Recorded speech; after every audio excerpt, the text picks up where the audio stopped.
y'all, it's that Couyon Meg. I am here at Little Fish on Commissary Sunday. I'm here with that Cajun dude, and I'm over here in front of the camera today because I'm the one making the sweet treats. That Cajun dude makes all kinds of good savory food, but sweets are not his specialty, so that's where I come in. All right, I'm making a double batch today, so everything that you see here is in a double quantity. If you want to make it scaled down, you definitely can. So let me go over the ingredients. I have 12 cups of Rice Krispie treats. I have 6 cups of pecans. I have 1 cup of brown sugar, 8 tablespoons of unsalted butter. I have 2 tablespoons of vanilla bean paste, and yes, it is vanilla bean paste, and yes, it does taste better. I also have about 30 ounces of marshmallows. You can use the mini marshmallows if you want to. You can use the big marshmallows. It really doesn't matter. Just use marshmallows. I also have Heath toffee bit pieces. These are the toffee bit pieces that don't have the chocolate. So be really mindful when you're doing this. If you want to have chocolate in it, I've not tried it before. If you want to try it, cool, let me know. But these are the ones, just the toffee bits. So for this, I have a whole bag of the Heath toffee bits. And then I like to have a little bit of a salty kick to it. So I do have 1 tablespoon of Celtic sea salt, and I kind of crumble it at the end and mix it all in. So you'll see that as we go through. And then this is some caramel drizzle for the top, and then I have my molds already ready. So we're gonna go through the process. I'm gonna show you how this comes together, and I'll see you soon. All right, so I like to be prepared because once we start those marshmallows, things move really, really fast.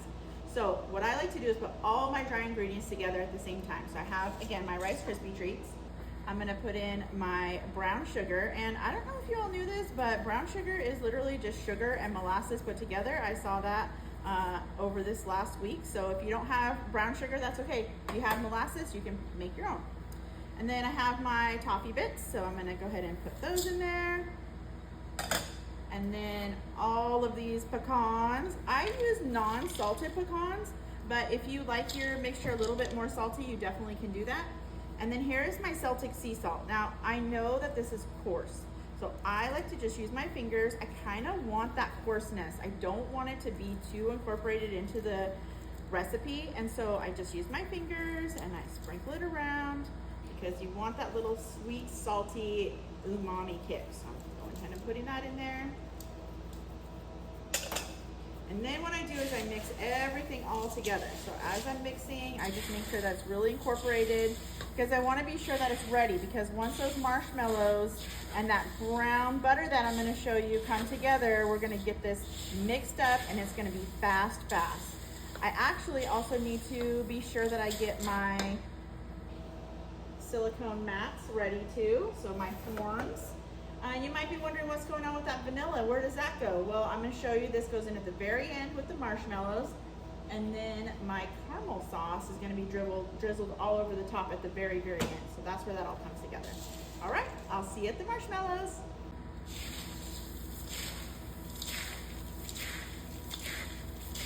All right, so here I am over my medium heat. I have my 8 sticks of butter, and you're probably wondering how come those marshmallows aren't in there. Well, the reason is because I want to make this a brown butter before I put the marshmallows in. I found that it makes the Krispies taste so much better and a little bit richer. And really, I'm going to just kind of eyeball for the color, but what you want to do is really, it's the smell that you're smelling for. So when you start smelling that nutty flavor and you see the butter turning colors, then you'll know that it's ready. But I'll keep you posted and I'll show you when that comes about. All right, so here I am, only a couple minutes later. I wanted to show you that some of those milk solids are starting to kind of rise to the top. That's okay, that's part of the browning process. You wanna get that water out of the butter, and so it starts turning brown. You may hear this familiar sound. It kind of sounds like a roux. It's not a roux, there's no flour or anything in here, but you're still making sure that you're stirring the butter so that way it doesn't stick to the bottom. You don't want any burning, you just want the browning so you get the flavor without the scorch.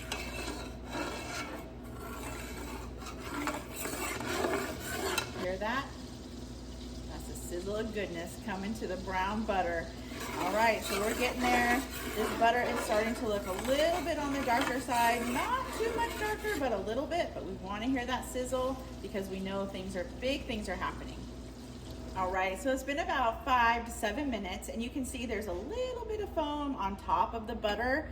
That's good. You can also see there's a little bit of brown bits in there. Now, I'm not some classically trained chef or anything like that, but it smells really good. It smells like it's nutty, and you have those little brown bits in there. That's what you're looking for. So now what I'm gonna do is I'm gonna put my marshmallows in. This is that. All those marshmallows that we saw in the beginning. I want to be sure I don't drop any of those marshmallows. Got those marshmallows in. You're going to stir them up, and this is where the babysitting happens. You really want to make sure that you're watching your marshmallow butter mixture really good, because what you want to do is now melt down those marshmallows. Now, some of you have probably made Rice Krispie treats a million times, and this is very similar to that. I'm just adding some extra ingredients to make it some praline inspired crispy treats. So that's what we're doing now. We're now still over that medium heat. I'm incorporating that browned butter into the mixture. And you can see it's already starting to melt down. I don't want it to burn, so I'm keeping a good mix on it. You can see the butter's doing its job, it's keeping it nice and loose there, not sticking to the pan. And really what I'm looking for here is for all those marshmallow sizes or the shape of the marshmallow, whether it's big or small, to get down into one solid mass. That's what I'm looking for. All right, so it's been a couple of minutes. I've been stirring these marshmallows, and now it's all incorporated together. You can't really see any of the shapes of the marshmallow anymore. So I have it on a very low heat to make sure it's all incorporated. I'm gonna turn the heat off, and now is when I'm gonna add my vanilla bean paste. So I'm just gonna put that in there. And I'm gonna stir, stir, stir, stir. Then I'm gonna hurry over to my Rice Krispie mixture and dump it in. So this is a fast part, you gotta be quick. All right, so I have my marshmallow mixture, and I'm gonna dump it into my my bowl. Look at that marshmallow flow in there. That's marshmallow goodness right there. Dump it all in there, and once it's all in from my pot, I'm gonna go ahead and I'm gonna start mixing. And you just have to keep mixing until it's all incorporated. I know it feels like, whoa, you don't have enough marshmallows. It all comes together. You just have to be patient when you're mixing. All right, so here I am mixing these pralines to get these praline crispies. And what I'm doing here is I'm just doing the best I can.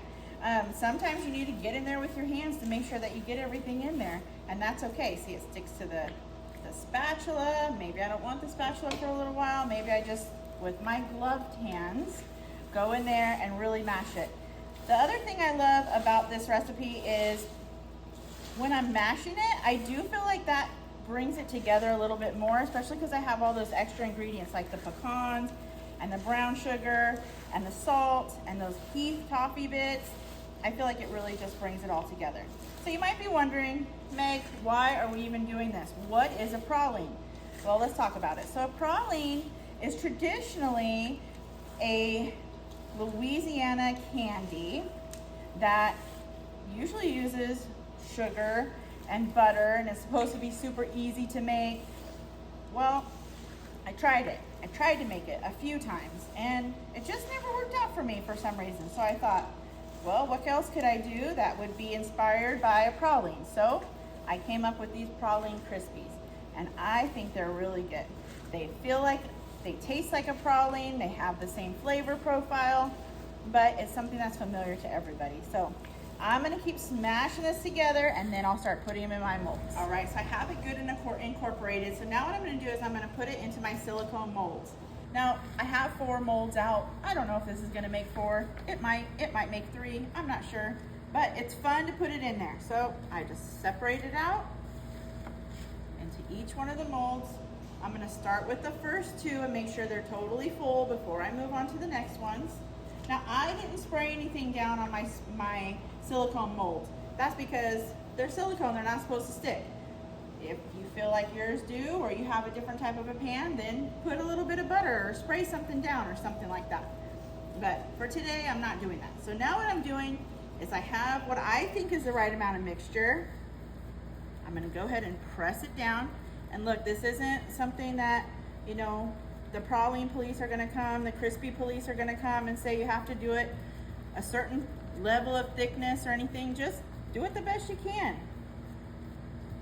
So I'm smashing it in here. Now, if you happen to have a nut allergy, which a lot of people do, first of all, these do contain nuts. So please let us know if you come to the cart and you want a praline crispy.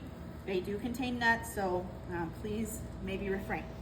But if you have a nut allergy and you're trying to make this at home, hey, you know what? Leave out the nuts. I think the biggest part, even though it's called a praline crispy, or that's what I'm calling it, if you don't want the pralines in there or you're allergic, that's okay. Those Heath toffee bits, I feel like really give it that caramel goodness as well as the brown sugar. So I'm just pushing these in to the mold. All right, so those are the first two. Get those out of the way. Move on to the next one. Let's see how many we can make. Got the third one here.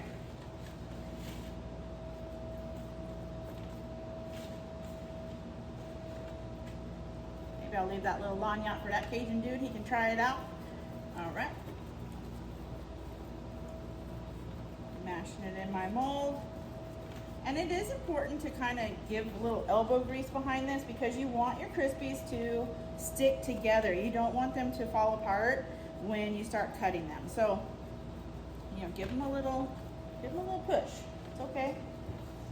Get your workout in on your praline Crispies on this Sunday afternoon. Hey, I told you I'm over here at Little Fish.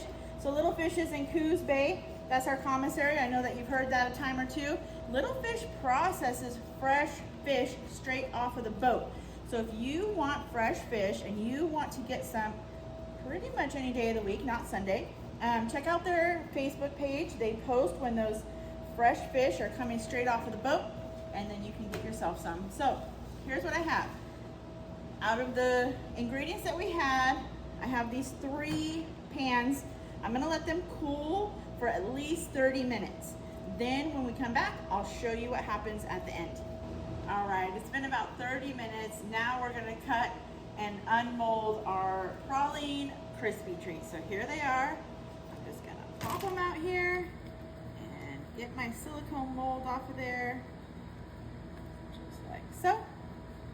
And then I'm gonna cut it. You cut them whatever size that you want. So normally I have this on parchment paper, but you know, sometimes when you're at your commissary, you forget your parchment paper. So I'm using a sheet pan, but definitely you can use parchment paper. So I'm gonna just go ahead and start cutting these. You don't have to do anything fancy. Just give them a little cut. So, spin them and cut them again. Again, this is up to you. However you want to cut them, that is your prerogative. These are your crispy treats. Do it how you want. So once we get that done, I'm going to show you what it looks like. I'm going to go ahead and get it on a plate. Here. And I have some of this caramel sauce that I'm going to put on the plate. If you want to do this, you can. You don't have to, but if you just want a little something extra to make it a little fancy, there you go. And there you go. Praline crispy. All right, here we go. We have that praline crispy that we have on the plate. This is plated up with a little caramel drizzle. Once you get home, if you want to add that, you definitely can. We packaged up the ones that we're going to give for lagniappe this Friday. Again, this was a praline crispy, so it was inspired by that Cajun amazing treat called a praline and mixed it with a Rice Krispie treat. So hey, I want to let you know that this Friday, August 21st at 5:30 in Reedsport, Oregon, we are going to have our official ribbon cutting ceremony for Dat Cajun Cart. And you might be asking yourself, well, what took you so long to do a ribbon cutting ceremony? Haven't you been open for a little while? We have been open for a little while. The reason that we waited until August 21st is because August 21st is a very special day. So that Cajun dude, one of his very best friends, he passed away a little while back. And this Friday, August 21st, would have been his birthday. So we're doing a lot to honor him during our ribbon cutting ceremony. We're gonna have the city come out. They're gonna celebrate opening our business. His friend's name was Jasmine, and Jasmine and Marcus wanted to go into business together for several years. They talked about it a lot, and so this really honors his memory. What we're also doing to honor his memory is we are having his namesake dinner called Mackie Mac and Cheese. So it's going to be a luscious, creamy macaroni and cheese filled with some bacon and a protein of your choice. You can have crawfish tails on there if you want, or you can pick one of the sausages to add to your meal. So that night we're gonna have crawfish or sausage Mackie Mac and Cheese. That is gonna be paired with a roll and of course one of these Praline Krispies because Jazz loved his treats. So we're gonna do that. Now what's it gonna cost? That cost is gonna be $12 for that dinner special. What's gonna happen with that $12? Well, we're actually gonna give 10% of the proceeds to the American Cancer Society in Jasmine's name. We wanna make sure that we're honoring his memory in more ways than just our ribbon cutting ceremony. So we're honoring that day in 2 different ways. So we hope that you'll come out. If you're in the Reedsport area, we're gonna be at 532 First Street. Our hours of operation that day are 12 to 7. We're gonna be serving up that Mackie Mac and Cheese starting at 4, but don't forget the actual ribbon cutting ceremony with the whole community be able to come is gonna start at 5:30. If you're not in the Reedsport area, that's okay. We're also gonna be streaming it live on our Facebook page. We've already created an event. Post in there if you're gonna go. We'd love to see that you're gonna be joining us in our ribbon cutting ceremony. We're really blessed and thankful for our community. We thank you all for watching, and I hope that you love these Praline Krispies. We'll see you soon.